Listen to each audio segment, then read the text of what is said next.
The diner sat alone along a quiet stretch of Route 66, its faded neon sign buzzing like it hadn't slept in years. Inside, the air smelled of burnt coffee and old oil, the kind of place where people came not for comfort, but convenience. Sarah Miller pushed the door open slowly, one hand resting protectively on her pregnant belly. 7 months along, she moved with care, every step measured, every breath steady. She didn't look like trouble. No makeup, hair pulled back, wearing a loose gray hoodie and worn jeans. Just another woman passing through America's endless highways. She chose a booth near the window, easing herself down with a soft exhale, watching trucks roll past outside.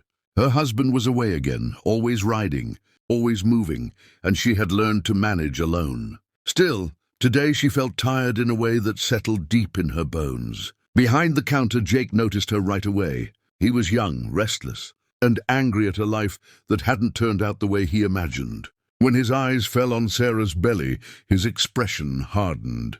He muttered something under his breath and wiped his hands on his apron, irritation already building. When he reached her table, his voice was flat and impatient. "What do you want?" Sarah looked up, startled by the tone but polite. "Just a decaf coffee, please." Jake didn't respond. He turned and walked off, leaving her staring at the empty table. Minutes passed. Other customers were served, plates clattered. Laughter broke out near the counter. Sarah waited, shifting slightly as discomfort crept into her lower back. Jake returned and dropped a glass of water on the table with unnecessary force. Water splashed onto her sleeve. "There," he said. "Drink that." "I asked for coffee," Sarah replied gently. Decaf. Jake scoffed loudly enough for others to hear. "You pregnant women always think the world should stop for you." A few heads turned. Sarah's face flushed, not with anger but embarrassment. "I didn't mean—" "Yeah, you never do," Jake cut in. "Still making extra work." She placed a hand on the table, slowly pushing herself up. "I think I'll just leave."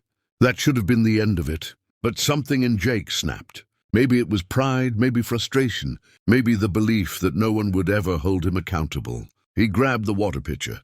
Before Sarah could react, cold water crashed over her chest and belly, soaking her clothes, dripping onto the floor. The diner fell silent.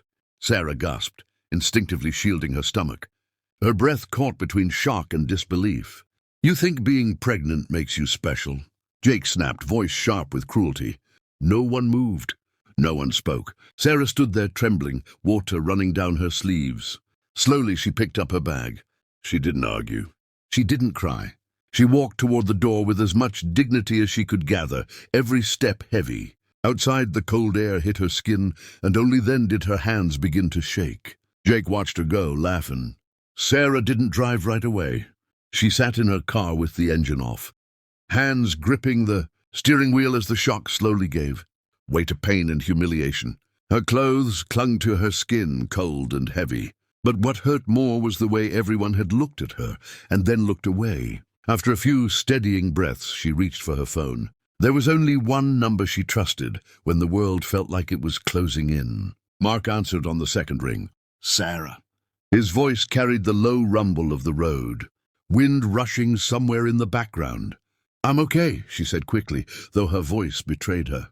"The baby's fine, Something happened. Mark pulled his bike to the side of the highway, gravel crunching under his boots. He didn't interrupt. He listened as she told him everything. The diner, the waiter, the water, the silence of the people who watched. With every word, his jaw tightened, but his voice stayed calm. "Where are you now?" he asked. "Still in the parking lot." "Start the car. Go somewhere warm." "I'm coming." He ended the call and sat there for a moment, helmet in his hands. Mark Miller had spent years mastering control, on the road, in his club, in his life. But some lines, once crossed, erased restraint. He mounted his Harley, the engine roaring to life like an answer to his thoughts. Calls were made as he rode. Short ones, efficient ones. Men who trusted his voice didn't ask questions. They just said where they were and turned their bikes east. Back at the diner, Jake's shift dragged on. The manager had heard a complaint, but brushed it off with a warning. To keep things calm, Jake felt a flicker of unease but buried it under bravado. He joked with another server, replaying the moment in his head. convincing himself he'd done nothing wrong. Then the windows rattled. At first it sounded like distant thunder. The vibration crept through the floor, through the walls, into the bones of everyone inside. A customer looked up, then another.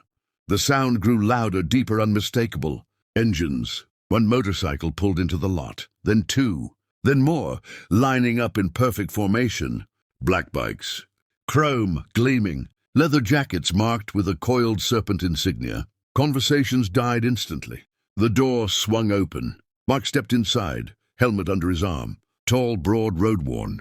His presence alone changed the air, as if the diner had suddenly shrunk. Behind him, bikers filled the room, silent, watching every corner. Mark's eyes moved slowly, deliberately, until they locked onto Jake. "You," he said quietly. Jake laughed once, uncertain. "Me?" Mark walked closer, boots heavy against the floor. "My wife came in here today," he said, voice steady. "Pregnant? You humiliated her." Jake's smile vanished. "I didn't know she was—" Mark raised a hand, stopping him cold. "That makes it worse." The diner held its breath. Outside, engines continued to rumble. A warning that this wasn't a misunderstanding, and it wasn't over yet. The silence inside the diner felt heavier than the noise outside. Every eye moved between Mark and Jake, but no one dared speak. Jake's mouth opened, then closed again. His confidence draining with each step, Mark took closer. This wasn't the kind of trouble he knew how to joke his way out of. Mark didn't raise his voice. He didn't threaten. That was what made it worse. "Call your manager," Mark said calmly.